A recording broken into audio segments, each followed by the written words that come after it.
multiple short-range missiles into the East Sea.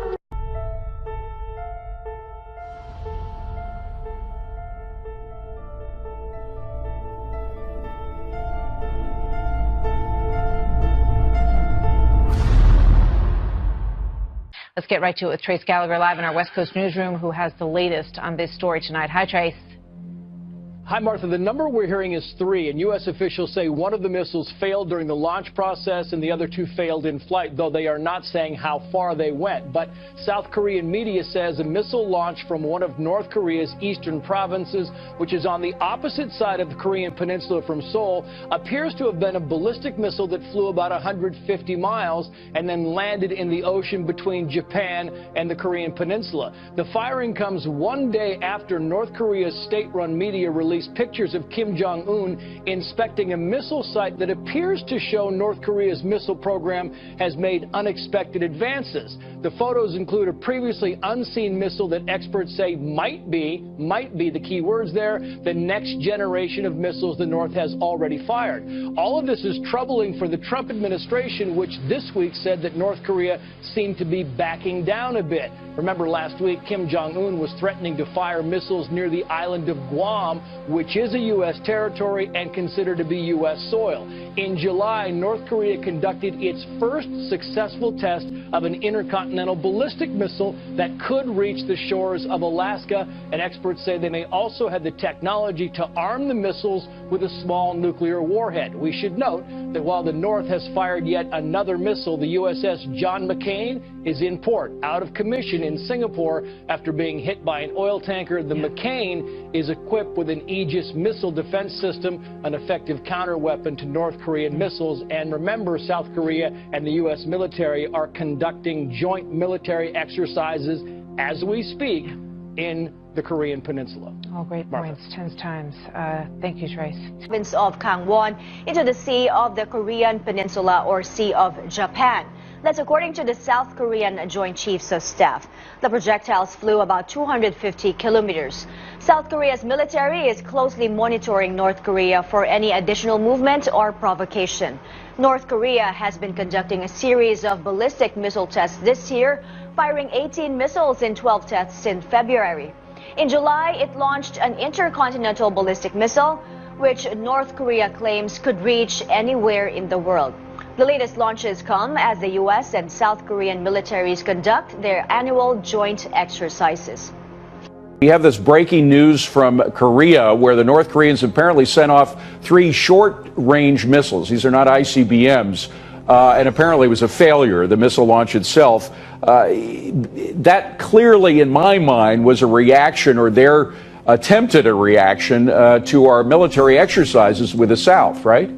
Yeah, it's clearly what this is. They always do something during these annual exercises that the United States and South Korea is conducting, just to remind them that they're opposed to these exercises as a matter of policy and principle. This is not in reaction to the statements that the president said about the ultimate impact on North Korea if they did something that provoked the United States. It's not a part of that. Quite frankly, North Korea has toned down some of its rhetoric and also has not taken any serious ballistic testing since those statements have been made. I doubt seriously if that'll last for a while longer, because I think ultimately he's going to conduct his 6th nuclear test within the next several weeks or months.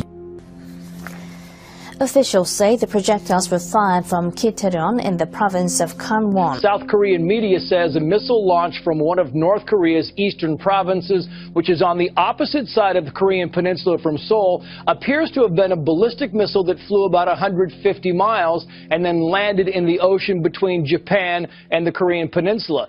We have just learned that North Korea has just launched what is being described as an unidentified projectile, a ballistic missile, we're told. This is the first missile launched by North Korea following sanctions imposed by the United Nations Security Council. The South's Yonhap news agency reports that the North launched several projectiles traveled about 250 kilometers. U.S. Pacific Command says that it detected the launch of 3 short-range missiles over a 30-minute period from 6:49 to 7:19 a.m. The first and third missiles failed in flight.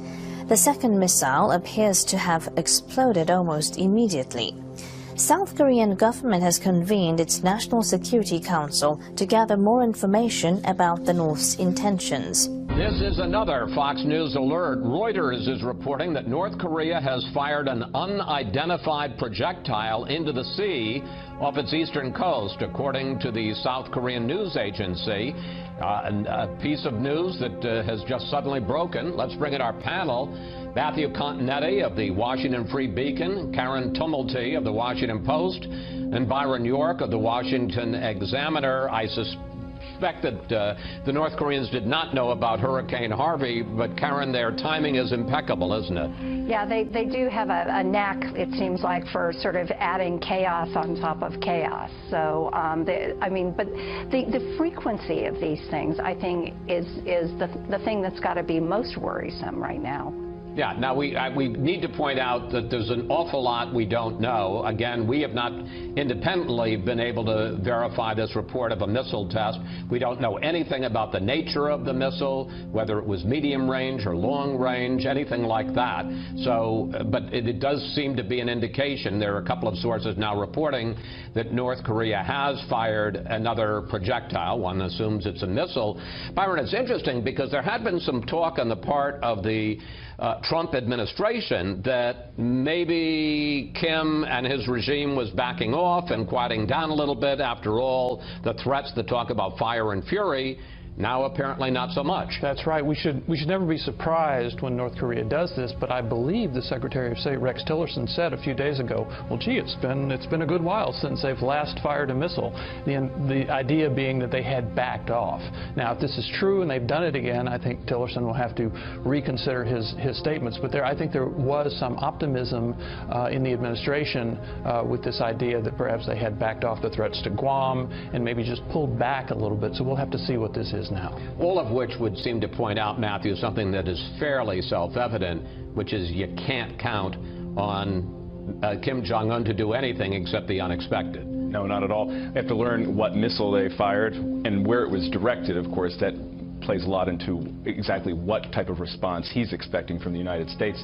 Though you get the sense sometimes that we have President Trump with a whack-a-mole presidency. You know, he hits one crisis in Afghanistan, he has another crisis on the domestic front, and just when you think that the North Korean front is settled down, here he...